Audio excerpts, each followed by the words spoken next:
Hey guys, today we're going to be talking about Machu Picchu. In the Cusco region in Peru, 2.4 kilometers above sea level in the mountains, the ruins of Machu Picchu were recently discovered in 1911 by the American explorer Hiram Bingham. Machu Picchu, which means Old Mountain, is an Inca site in the mountains of Peru, which is often referred to the lost city of the Incas. An old Incan trail leads its way through the mountains to the city of Machu Picchu. Archaeologists believe that the site was built approximately 1400 AD by King Pachacuti. However, local legend denotes that Machu Picchu was a sacred place built far earlier than that. Therefore, it is not exactly clear why it was built, by whom, or how. So nobody really knows. Machu Picchu is a city comprised more than 200 buildings, temples, houses, pathways, fountains, and altars, all cut from great granite from the mountain top. There is no evidence of any fortified walls, which means that it was not a fortress. Many of the stone blocks weigh more than 50 tons, and all are cut and fitted together in such a precise manner that it raises incredulity as how they created such a monumental place. Why was this place built? One of the functions that archaeologists suggested is that astronomical observation. A specific stone at the highest part of the site, in Tijuana stone, was used to indicate the accuracy of two equinoxes, as well as other celestial events. Local Sherman legends refer to this stone as a gateway to the spirit world. A person who has touched the stone with the forehead would open a vision to the spirit world. Other main buildings inside the city of Machu Picchu are the Temple of the Moon, the Temple of the Sun, and the Room of the Three Windows. Unfortunately, there are no written clues or carvings in Machu Picchu, providing that this was the only purpose of the site. New excavations are currently taking place, and recently the French mechanic David Crespi thinks he discovered a secret entrance that will lead to the underground room in the center of the city. A French archaeologist named Thierry Jamin and her team not only confirmed that David suspected, but it was with the help of the instruments verified that many rooms exist below the city and behind the sealed entrance, as well as gold and other precious metals. They want to go into this room because they discovered this door and they really want to see what's in there, right? And they use all this cool equipment that kind of like x-rays but for like buildings, and they could actually kind of see and sense heat. They use like heat, and they kind of can tell like objects that are the inside that we can't really see without these machines. Who built Machu Picchu and why? How did they manage to move and place such enormous blocks, and then more importantly, why was it abandoned? I really like this place. I mean, it's very mysterious. So one of the buildings that I really was interested in was with the Temple of the Sun. This is a semicircular Temple of the Sun constructed around a large boulder, offers commanding views of Sacred Valley below. During the summer solstice, the sun shines through a temple window and aligns in both boulder within the tip of the nearby mountain peak. It's no stranger to earthquakes. The stones in the most handsome buildings throughout the Incan Empire use no mortar, so like cement or like something to bond the stones together. These stones were cut so precisely and wedged so closely together that a credit card cannot be inserted between them. Aside from the obvious aesthetic benefits of the building style, there are engineer advantages. Peru is a systematically unable country.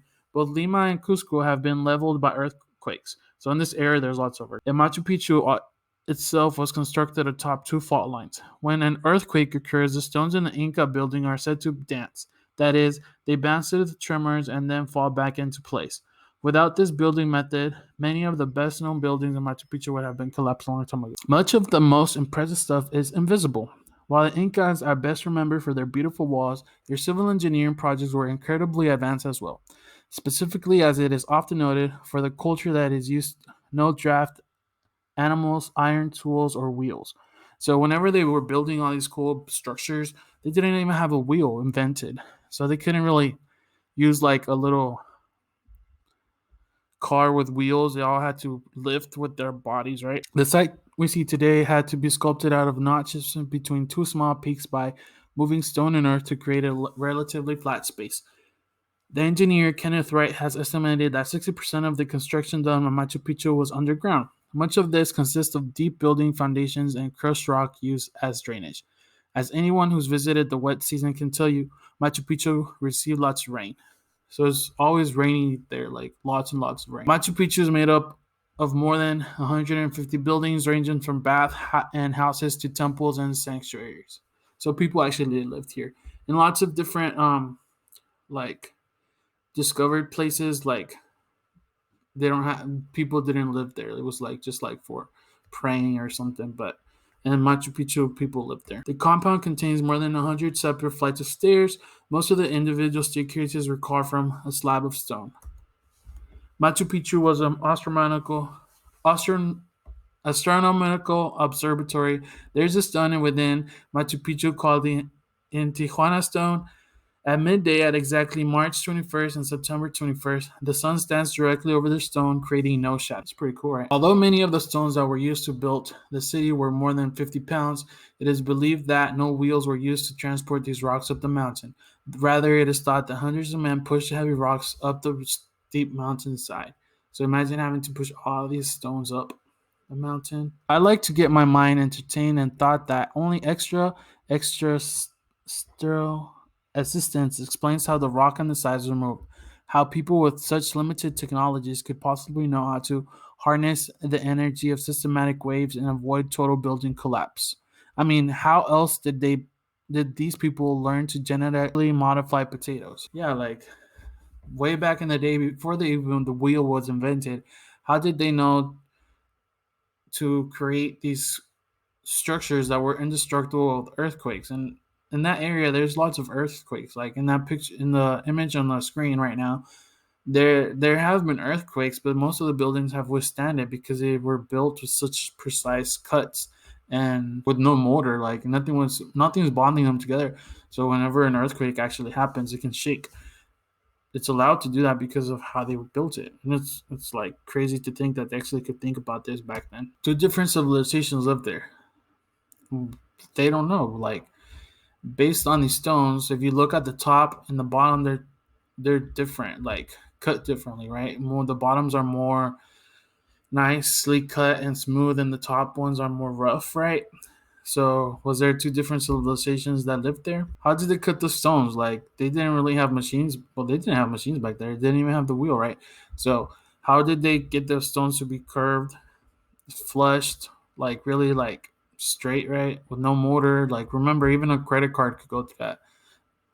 Can't even fit in the little line the between two stones. How did they have the technology to do all of that, right? Another cool thing about Machu Picchu is channels for water. They're everywhere. Their water duct system is very advanced, and like they had it all throughout their little city. Another cool room they had was the motor stones. And what was the purpose of these two circles that held water? Where is it to study the stars or to make food? We don't know. In the Incan times, there were only two ways in and out of Machu Picchu. Both routes required high altitude mountains, ranges, trekking. The first was via secret grass bridge. The second was through the Sun Gate, leading into the Incan Trail. Um, at the very top of the mountain of Machu Picchu, there's a hidden temple to explore to those hikings up the Hawaiian Picchu. This temple is a cave which is called the Templo of the Luna, so the Temple of the Moon. It is a ceremonial shrine that is thought to have held mummies. The temple, sorry.